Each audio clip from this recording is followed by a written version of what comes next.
So, welcome to another Budget Model Railways Tutorial Tuesday. Haven't done one for a little while, so I thought it was about time. I've just started doing a bit more work on my industrial shunting layout, and I needed to build some purpose-built, low-relief industrial buildings.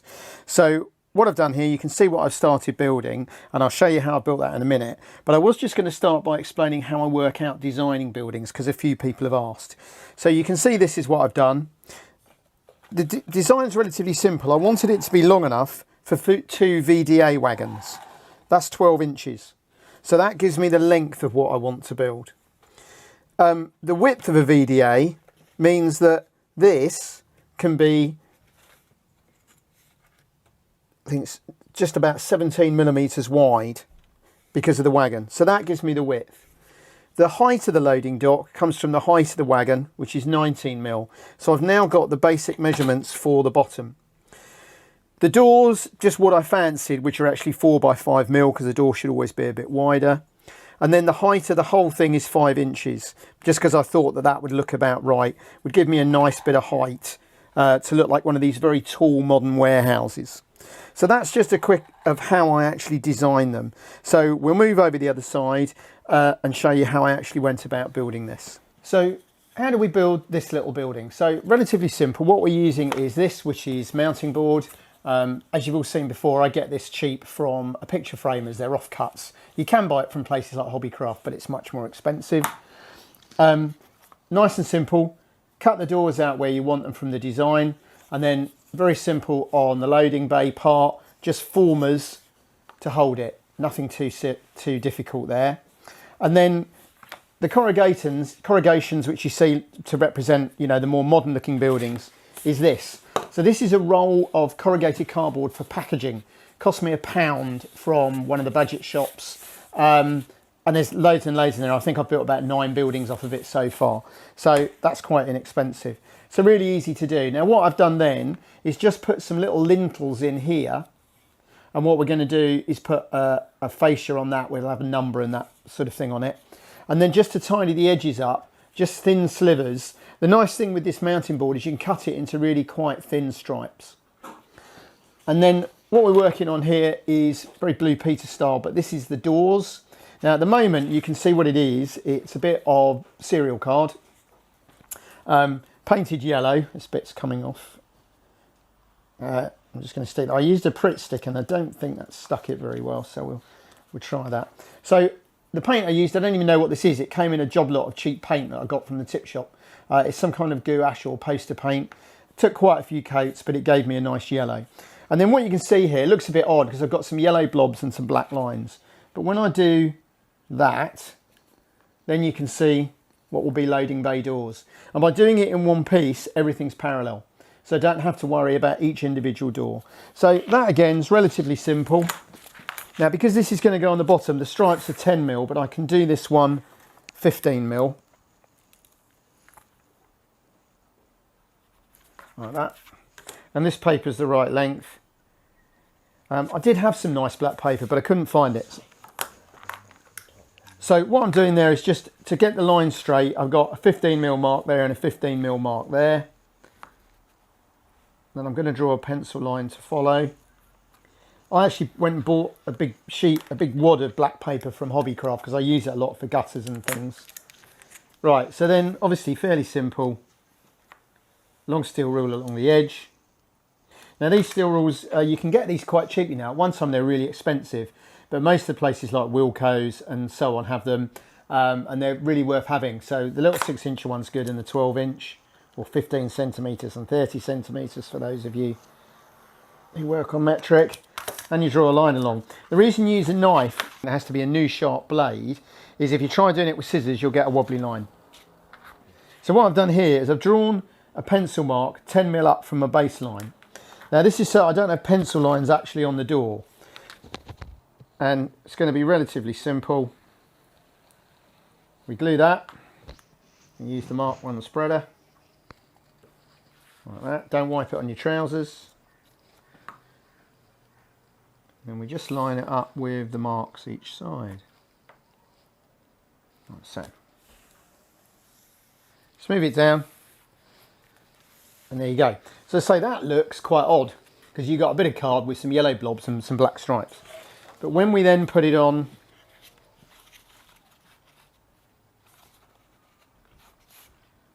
and we stick it like that, you can then see all the loading bay doors. So what we'll do is, this is going to be painted obviously, and we'll probably do that in the next video. But I think that's quite an effective way of doing the doors. So there you go, that's quite simple. So what I'm going to do now, I'm just going to go back because I've got to make another piece, and I'll just show you how I cut out the original side here. So what I've done here is I've taken the measurements that I need off the layout, written them on a scrap of card, so I've got it. So I know that this end that I want to build is 9 inches, which is the width of the layout, by 3/4 inch plus 5, so 5 3/4 inches. As I've mentioned before, I tend to use a mix of metric and imperial, whichever is the closest to what I'm trying to do. So there's a couple of ways you can do this. The method I used to use is to cross-reference all the messages, so all the measurements, so 9 inches there, and then 5 3/4 there, which actually is quite close. Like that. And then like that. However, what I bought recently from a little car boot sale was this, which I've been looking for years. This is a little tiny metal set square. It's called an engineer's square.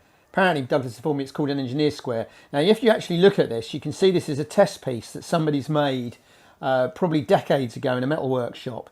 So it's a real shame really that somebody's no longer got it, but the nice thing is I've got it. It cost me about £2. So you could of course just use that along the edges as well to get you started, which would show you, for instance, that I missed my mark there. There we go. So it's coming useful. And good tools are always worth having, especially if you can get them a bit cheaply. This Stanley knife is now about 35 years old, and it's done me quite well. So that's going to be our end unit there.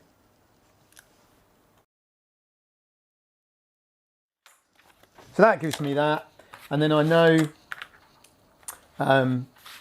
I can measure from here the height of my door, which I think on these was 20. Yep. You'll see why I need that in a minute. So that's 20. Now, some people will think this looks a bit obvious showing you how to do all this, but equally we know a lot of people don't have, if you like, the basic skills. So I think it's important to show how we do things. So from this edge, I need to come in 1 1/4 inch, 1.5 inches. I then need a 7 centimetre door, like that, and then there should be about 13 centimetres left, 12 centimetres. So, oh yeah, I've written that down wrong. So there we go, that's that. I'm going to have quite a big door here. That's the loading bay. So actually, let's bring that down a little bit. Let's make it the same as the other one. Let's do it 4 by 5. And then I find the best way of doing it, to get it all square, a couple of marks, another straight line, like that, and then I'm going to use my square.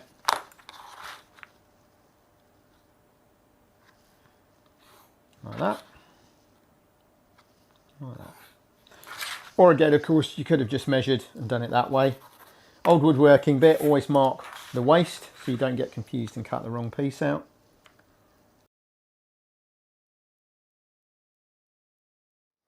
And you do need to watch with this mounting board.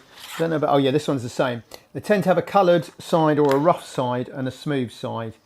Not that it really matters, but I tend to prefer to have the smooth side showing. Now, because we're going to put a covering over this, we can just cut over the lines as well. So that, as you can see then, that's your door. It's that simple. And then to do this, I just need a piece the same size. 9 by 5 3/4. Make sure you've got the corrugations running the right way, because I've done that before. Cut the whole piece out only to find the corrugations are running the wrong way.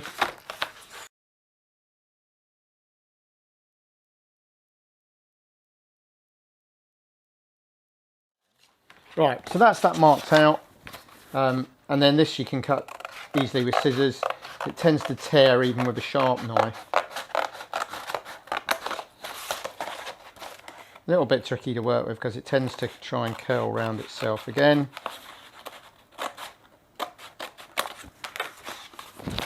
And then the way we're going to mark the door out, cardboard flat down, line up the 2 bits of card and a pencil. Just like that. Nice and easy. And then obviously we'll just glue on there. It wants to be made a little teeny bit wider. And then that we'll just glue on there.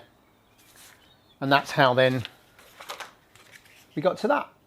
So that's stage 1 really of actually doing the building. There's not a lot more to do. As I say, we'll paint it and so on. We'll show you that next time. Put some brick paper of your choice round the front, surface on the top of the loading bay there, and that'll be relatively easy, but we'll do that next time. So there you go. That's the first steps of doing a modern low relief industrial building. And that's going to look quite nice. Apparently I've got to do it the other way up. There we go. Let's line that up. There we go. And then you can see how that's going to look.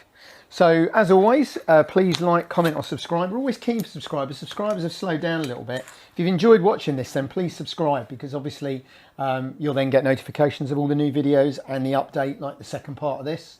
Those of you that are enjoying the industrial shunting layout I'm building, we'll do a little update on that as well when some of this is built, because I've got some buildings I've got just bought to try, and some fence and things which will all key it in together. So there's an update due on the actual layout as well. So as always, thank you very much for watching.